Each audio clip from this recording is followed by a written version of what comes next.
Pavlov's aim was to discover what caused saliva to flow.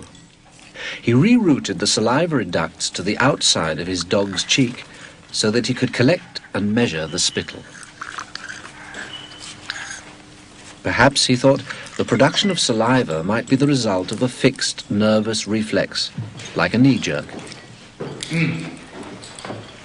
5 минут 42,5 секунды. After taking many measurements of spittle, he confirmed that the dogs drooled automatically when their tongues touched food. He called the response the salivation reflex. 4,5. Хорошая собачка. Я предлагаю поменять собаку. But his work started to run into trouble. As his dogs became familiar with the experimental routine, they started to fill their cheek tubes before Pavlov had a chance to stimulate their tongues. The dogs were learning to anticipate food. Pavlov tried a new technique. He erected screens so that the dogs couldn't see what was going on. Before passing meat through the hatch, he introduced a stimulus that was totally unrelated to feeding. A ticking metronome.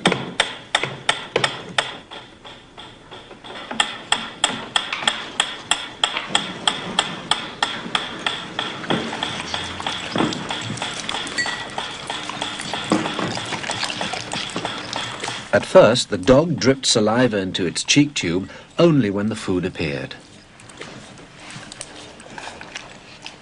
But after a number of trials, the dog began to connect the ticking with the arrival of meat.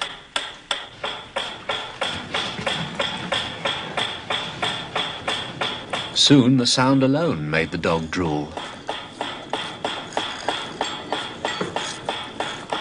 Eventually, the dog salivated as much to the ticking itself as it did originally to the presentation of food.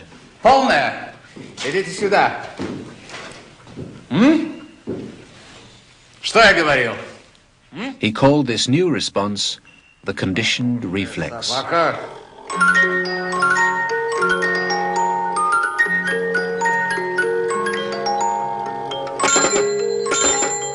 Whatever the stimulus, his dogs could soon be conditioned to produce saliva.